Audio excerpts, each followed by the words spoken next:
Everybody looking good. Hey everybody, it's Amanda Gananiger from Progress, Texas, subbing in for Satvik this week. I'm joined by our Executive Director, Ed Espinoza, Advocacy Manager, Diana Gomez, and Communications Manager, Wesley Story. Welcome, and thank you for welcoming me into this space. So today we're going to talk about what it's like to be on the ground to defend abortion and voting rights in Texas. But I wanted to start out just kind of talking about some of the breaking news of the day. You might have heard that the world lost a monarch this morning. Prince Philip, the Duke of Edinburgh, passed away at the age of 99. So I know the UK is mourning, and but I want to know from y'all, what monarchy would you just not shed a tear over losing? I'll start. I go first. Go ahead. Yeah. I was going to say, I would not shed a tear over losing the Texas GOP. And I know that might be bad, but I don't mean losing as far as anyone dying or anything like that. I just want them to go away.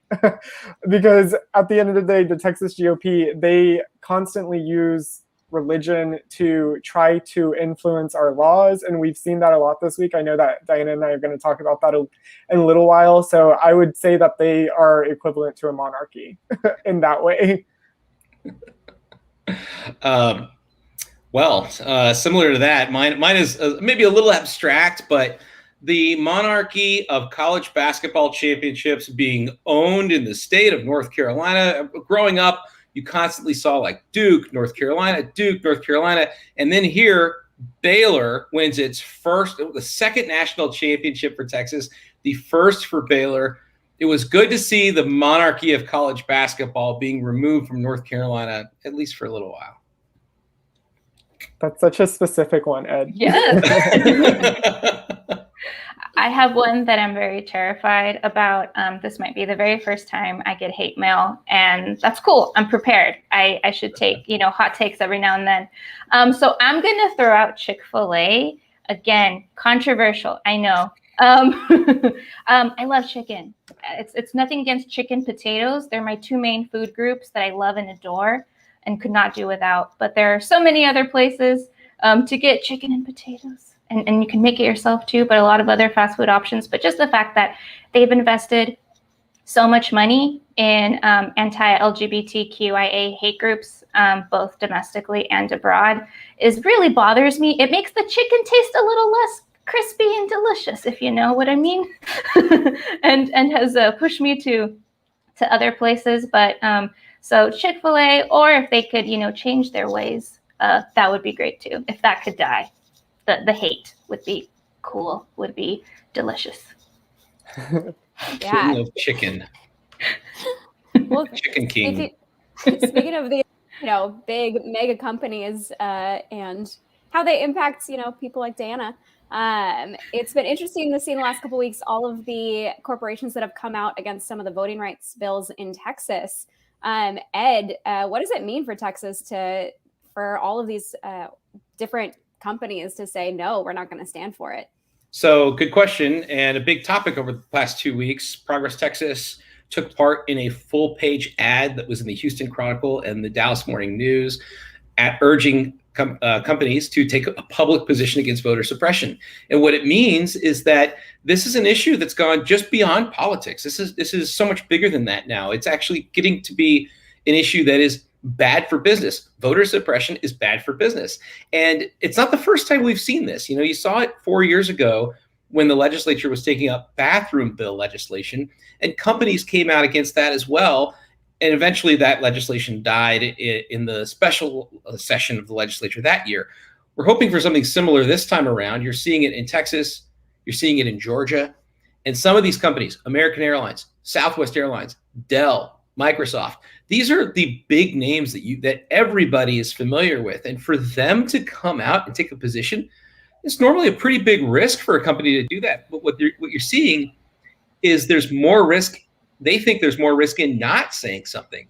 And that's a pretty big message. And something I think is really important, Ed, which you touched on a little bit there, is that this isn't just happening. These corporations aren't just coming out of nowhere. This is a result of organizing. Texans, different organizations like Progress Texas, but a ton of other organizations too, like Texas Organizing Project, Move Texas, TCRP, are all calling on these larger corporations to speak out against this anti-voting legislation, because as Ed mentioned, we know that voter suppression is bad for democracy, but we need Texas businesses to realize that voter suppression is bad for the bottom line as well.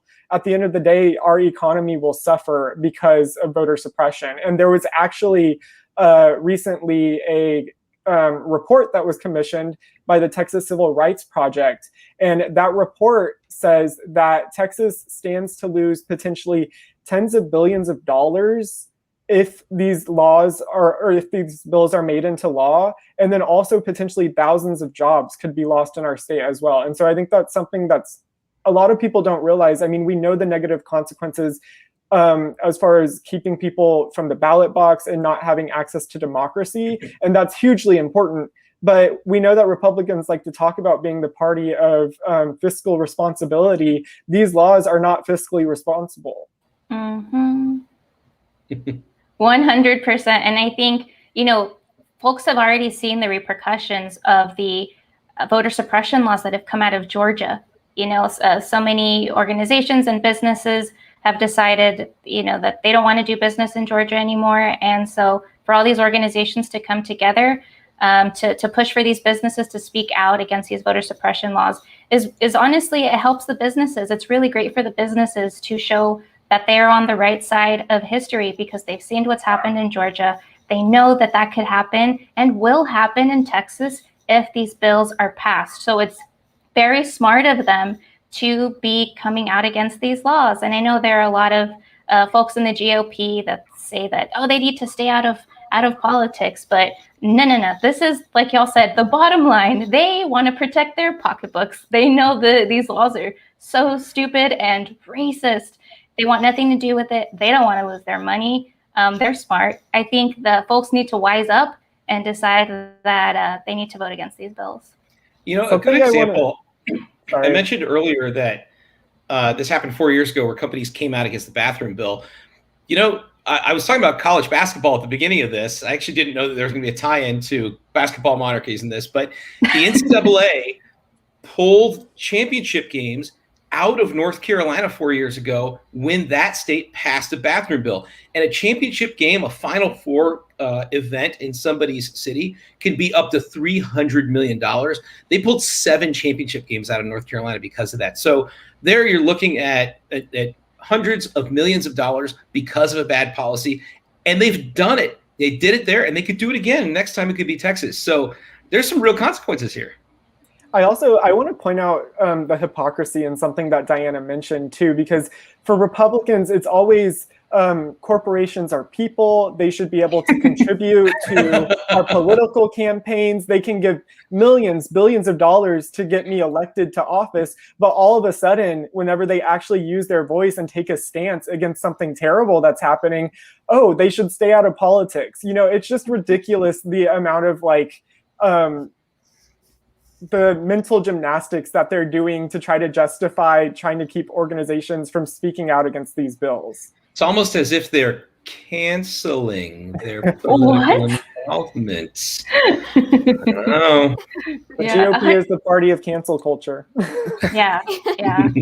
100%. And I just want to, for 1 second, bring Chick-fil-A back into the conversation, because that's another good example of what you were talking about, Wesley, was that the GOP was so hardcore on defending Chick-fil-A and Chick-fil-A's rights to be in airports. I think they were banned in an airport in San Antonio or something a few years back. And they were like, no, this, corporation has the right to stand by its values and decide this and that. But again, only when it serves them.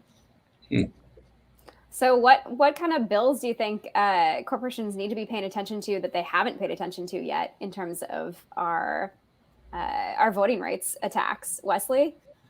Yeah, so we have already really covered SB7 and HB6. And so I don't want to get into those two bills too much because they're the ones that a lot of people are already familiar with. You know, SB7 is the bill that we're calling the Jim Crow Act. And HB6 is also this terrible bill that was recently passed out of the House Elections Committee. We talked about those a couple of weeks ago. And so, but this past week, Diana and I were at the Texas Capitol, and the House Elections Committee heard a whole slate of other bad voting bills. Some of these bills, one of them, for example, is House Bill 1026, which would basically end the volunteer deputy registrar program and make the Texas Secretary of State the main registrar for the entire state. This bill had a fiscal note of $106 million, which is wild. And I don't think that it's necessarily going to go anywhere. But when you think about the fact that they are trying to get rid of this program and that's how much it would cost our state, it's just Republican, again, it's bad for our democracy and it's bad for business. We don't have the money to support our schools right now, but we have the money to suppress voters. It makes absolutely no sense. Yeah, and at a time when, you know, we could be focusing on COVID relief, on getting money back from the devastation that's been caused. You know, Progress Texas released this really great poll where Texans were asked, what's the number one thing you want the legislature to focus on? And that is COVID relief. And there are bills like that that have been filed in the state legislature. And folks who are watching, you know, you can tell your friends, like, please tell your friends to contact the representatives and let them know that that should be the main focus. Those are the bills that exist, that have been filed. That's the relief that we need to get out of this mess that we're in. So I'm dropping into the chat the action that Diana just referenced. And if you're listening to us on the podcast, you'll be able to find that in the show notes. You know, and one last thing on voting rights.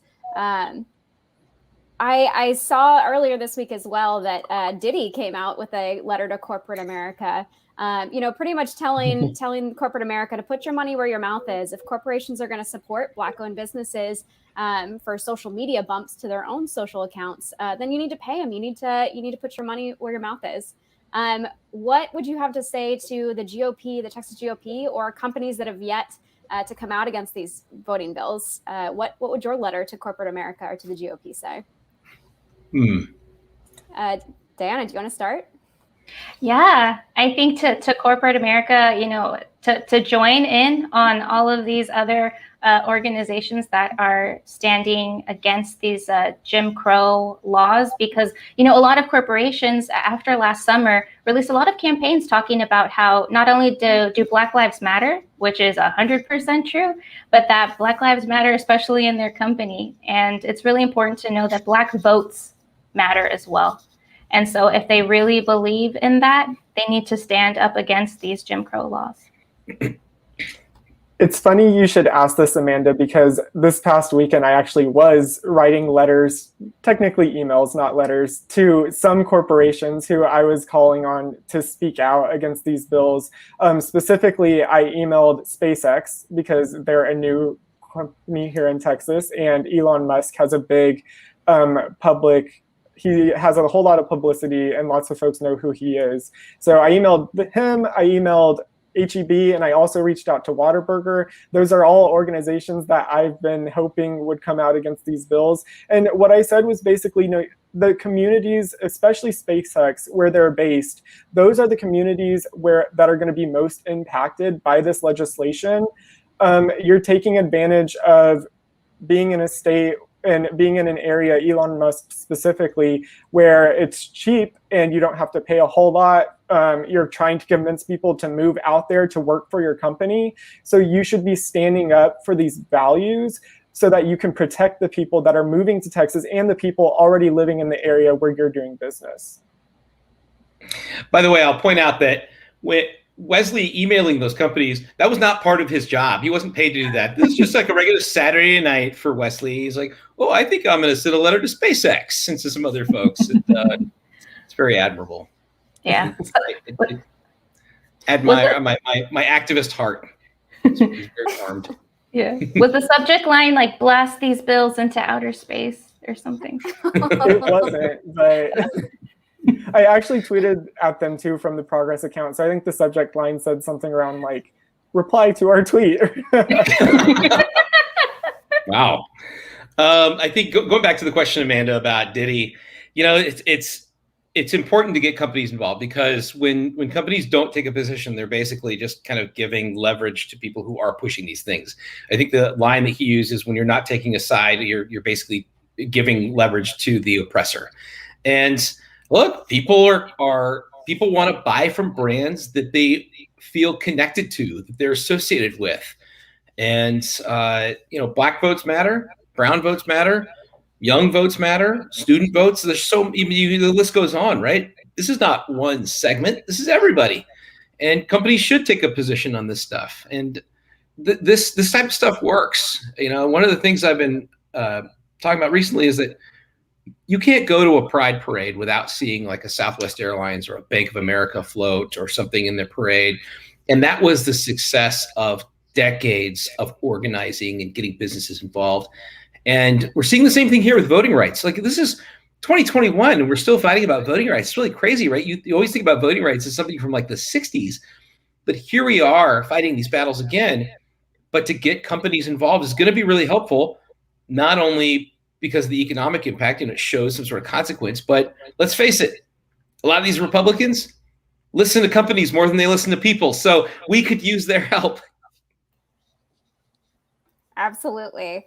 And definitely, speaking of parades and kind of crazy situations, I kind of want to ask Wesley and Diana, what was it like being on the ground this week defending abortion rights? I heard some pretty crazy things were happening in, what we call the war rooms at the Texas Capitol.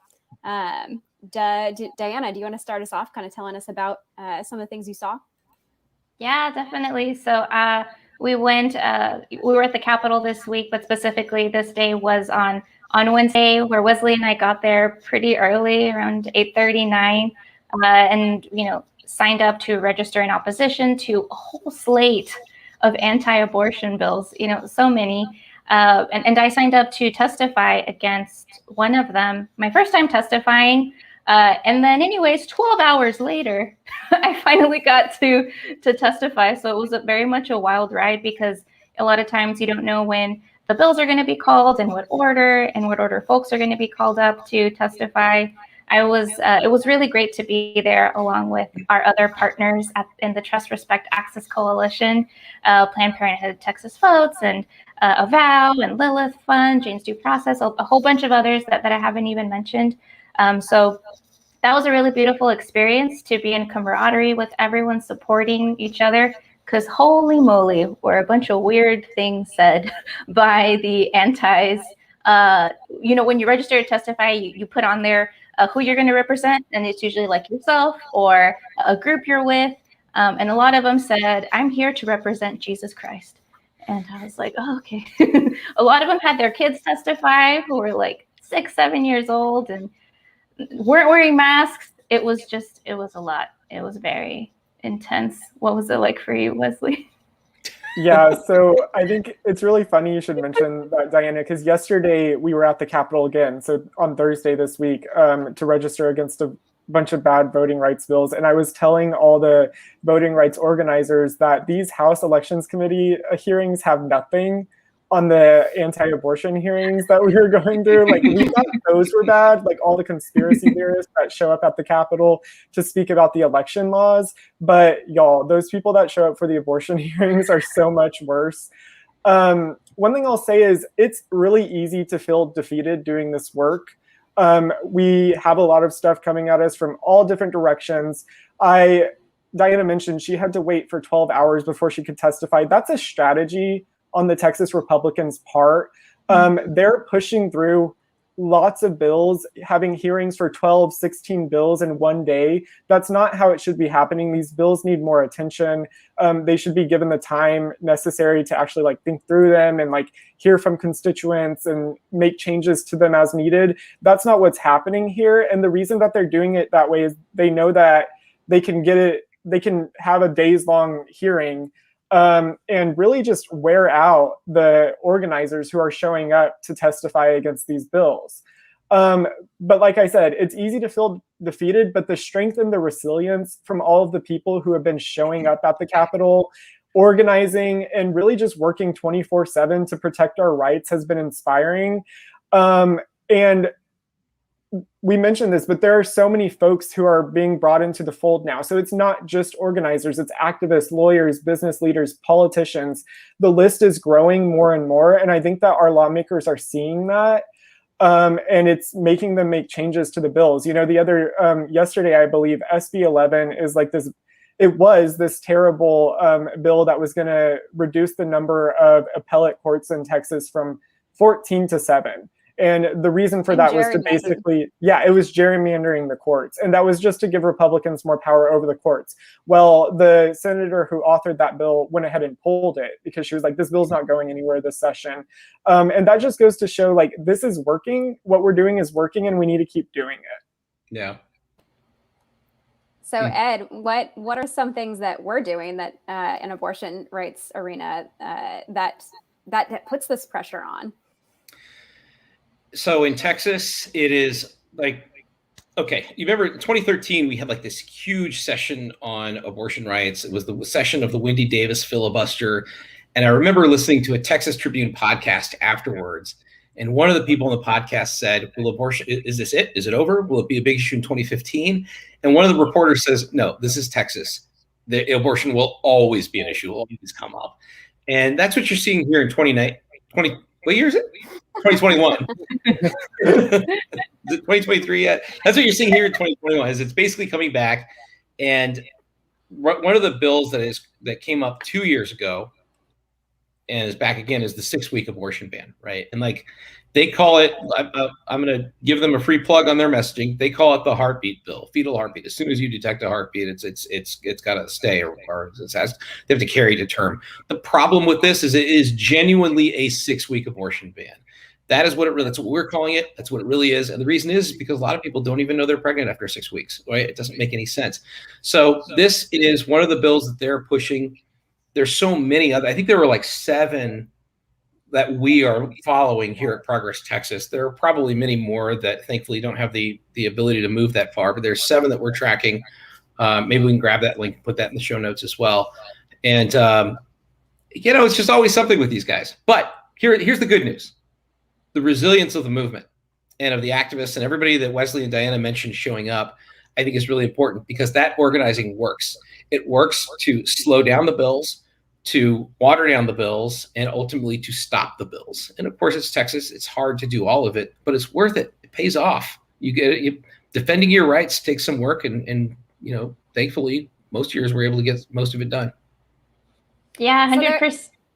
Oh, because I was just going to say 100%. I felt like part of me also wanted to go up there and start off with, I also am here representing Jesus Christ because I'm someone who my faith is what called me to be there and to speak on behalf of Texans and their lives and their bodily autonomy. And I'm pretty sure Jesus never talked about abortion in the Bible.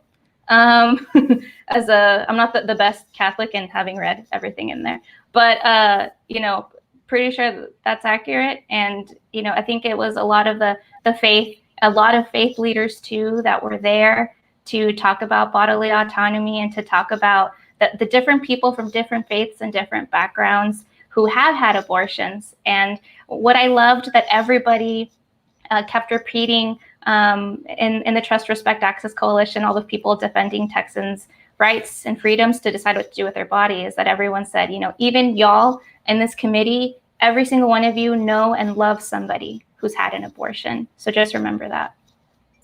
And I also think, Diana, we need to give a shout out to the legislators who are on the Public Health Committee because our Democratic legislators, at least, were really holding people's feet to the fire. They were asking really great questions. There was one exchange between someone from one of the antis who was there speaking on the bill, who's supposedly a lawyer, and clearly didn't understand Supreme Court precedent and didn't understand that Roe v. Wade is the law of the land. These bills are unconstitutional and they're just straight up ignoring Roe. And our legislators were holding them accountable and asking questions. And one of them asked, like, did they not teach you this in law school? Like, this was the first thing I learned on day one in law school, and you seem to just have no idea about any of it. And I think that that's important too, because we need our legislators in the Capitol who are sitting on these committees to ask these questions so that these things are in the official record, and so that they can be used in the future if these bills do get turned into laws, because there are going to be lawsuits against them, and the stuff needs to be in the record. Not surprising that we have people making laws who don't know anything about. Exactly.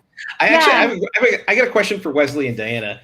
As the Progress Texas people who are on the ground in the Capitol, you've spent probably more hours at the Capitol this past week than you care to admit. What's the food like in the war room that you're hanging out in? What are they bringing you? They bringing you pizzas, bringing you sandwiches? It's some gourmet stuff? Is it some cardboard stuff? Like, what do you got going on in there? So we were actually really well taken care of on Wednesday by the TRA coalition. Nice. Anna ordered us, there were sandwiches, there was pizza, there were these little like vegan meals, I don't know, like salads and stuff like that. And so we were really well provided for on Wednesday. On Thursday, we ended up just eating in the Capitol. They have a cafeteria there, so we just ate there instead. But yeah.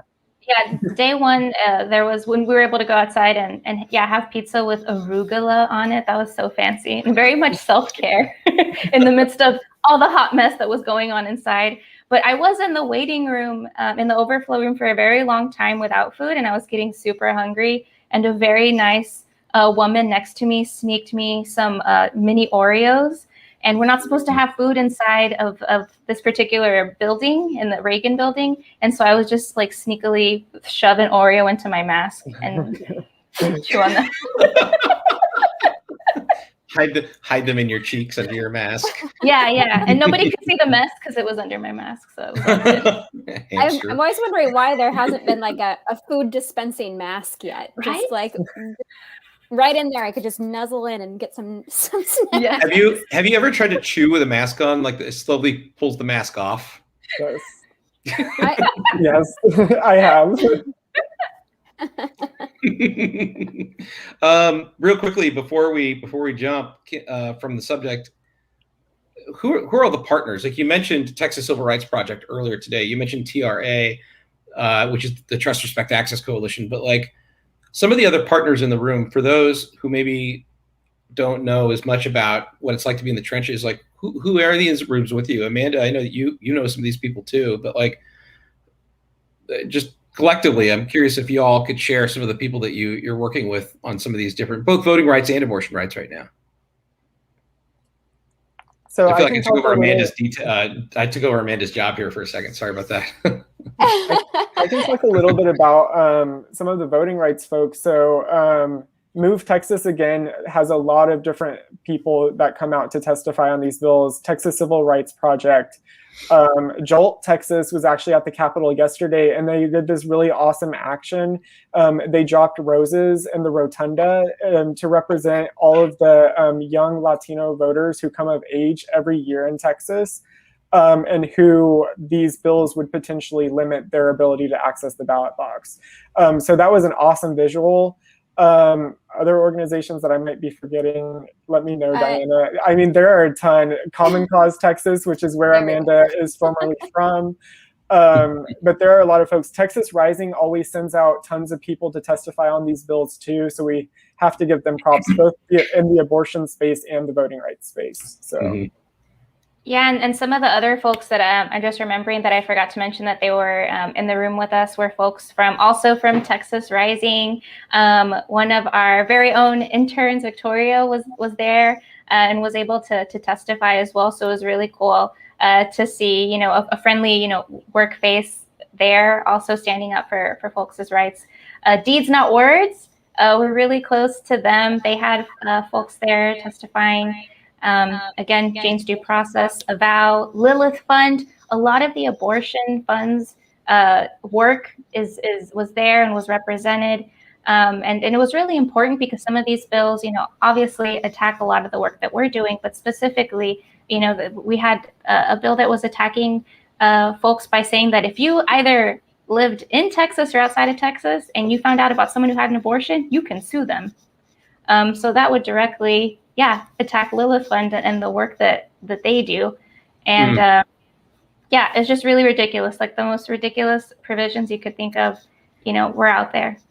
But what's not ridiculous, that whole coalition of groups showing up, standing side by side to do this work together. I think that's pretty cool. Literally standing side by side. I was going to mention we participated in an action on Wednesday with Planned Parenthood Texas Votes.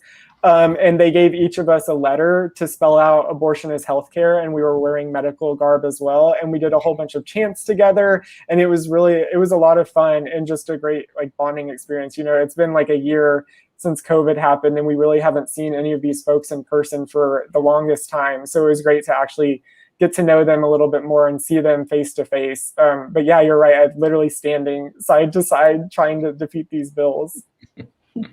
That's awesome. Well, before we wrap up here, I just wanted to ask one more question kind of in honor of our previous host. As we send Satvik off for just a little while he prepares for the birth of his child, I really want to hear your predictions of what mantle is his daughter going to take up as the next governor of Texas, because we know that's where she's going. Diana, you got one? Well, as I hope to be a really great influence in her life, I'm going to say reproductive access, abortion rights. That would be, amazing. I'm gonna throw that one at her.